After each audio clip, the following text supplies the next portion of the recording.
नमस्कार साथियों, आज की मेरी वीडियो में मैं आपके लिए लाया हूं विज्ञान विषय का अम्ल, क्षार एवं लवण अध्याय। इसे अंग्रेजी में एसिड, बेस एंड सॉल्ट बोलते हैं। इसके बारे में आज हम विस्तार पूर्वक अध्ययन करेंगे, अम्ल, क्षार व लवण के बारे में। तो सबसे पहले जैसा अध्याय का नाम अम्ल, क्षार एवं लवण है, तो हमें समझना होगा अम्ल क्या है, क्षार क्या है, तो उसके बारे में, और लवण क्या है। तो आज हम पढ़ेंगे अम्ल और क्षार के बारे में और उनके रासायनिक गुणों के बारे में। तो साथियों देखिए, अम्ल को अंग्रेजी में एसिड बोलते हैं। इसका जो गुण है या इसकी जो हम पहचान सकते हैं कि अम्ल क्या है, तो ये अम्ल जो होते हैं स्वाद में खट्टे होते हैं, स्वाद में खट्टे। ये नीले लिटमस पत्र को लाल रंग में बदल देते हैं। वे अम्ल को जब जल में विलय किया जाता है तो ये H+ आयन देते हैं। तो समझ में आ गया, अम्ल का जो है गुण वो क्या है कि ये स्वाद में खट्टे होते हैं, नीले लिटमस पत्र को लाल कर देते हैं, वे जलीय विलयन में H+ आयन देते हैं। ऐसे ही बेस यानी क्षार, ये स्वाद में कड़वे होते हैं, ये लाल लिटमस पत्र को नीला बदल देते हैं और OH- आयन जल में देते हैं। तो अब देखिए, लाल लिटमस पत्र अम्ल, ये क्वेश्चन आ जाता है पेपरों में कि अम्ल नीले लिटमस पत्र को किस रंग में बदल देते हैं, तो हमें लिखना है लाल, और क्षार क्या करते हैं, लाल लिटमस पत्र को नीले रंग में परिवर्तित कर देते हैं और जलीय विलयन में OH- आयन देते हैं क्षार। तो अब अम्ल और क्षार के बारे में आपको पता चल गया होगा। तो ये दो क्वेश्चन बन जाते हैं, अम्ल व क्षार में अंतर बताइए, अम्ल व क्षार के गुण बताइए। तो ये क्वेश्चन इनसे संबंधित हो जाते हैं।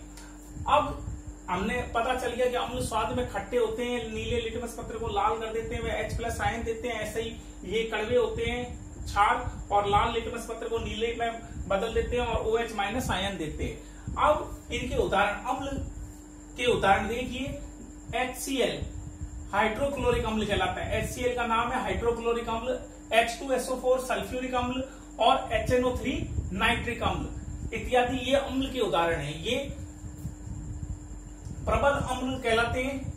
और ऐसे ही दुर्बल अम्ल भी होते हैं, प्रबल अम्ल और दुर्बल अम्ल। इसी प्रकार क्षार के उदाहरण है NaOH यानी सोडियम हाइड्रोक्साइड, NH4OH मतलब अमोनियम हाइड्रोक्साइड आदि। ऐसे ही क्षार में भी प्रबल अम्ल और क्षार के भी प्रबल क्षार और दुर्बल क्षार होते हैं, जिसके बारे में अभी हम अध्ययन नहीं करेंगे, वो आगे अध्ययन करेंगे।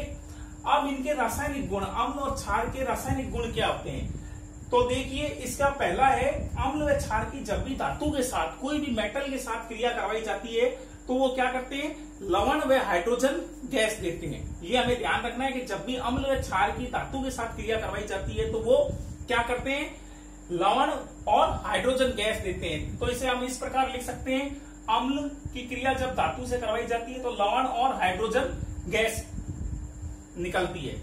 अब इसको हम रासायनिक रूप में किस प्रकार लिख सकते हैं, रासायनिक समीकरण के रूप में देखिए, Zn ये एक धातु है, इसकी जब अम्ल से क्रिया करवाई जाती है, यानी ये HCl क्या है, हाइड्रोक्लोरिक अम्ल, इसकी जब क्रिया करवाई जाती है तो बनता है ZnCl2, ये लवण और हाइड्रोजन गैस।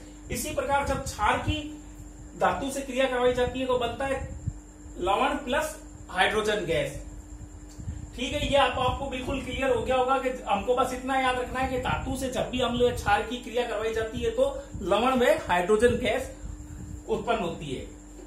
दूसरा रासायनिक गुण है धातु कार्बोनेट या धातु हाइड्रोजन कार्बोनेट के साथ जब अम्ल की क्रिया करवाई जाती है तो क्या होता है, इसमें भी लवण, कार्बन डाइऑक्साइड गैस प्लस जल बनता है। तो अब देखिए, इसको हम असाधारण रूप में इस प्रकार लिख सकते हैं, धातु कार्बोनेट या धातु हाइड्रोजन कार्बोनेट प्लस अम्ल, इसकी जब क्रिया होती है तो बनता है लवण, कार्बन डाइऑक्साइड गैस और जल।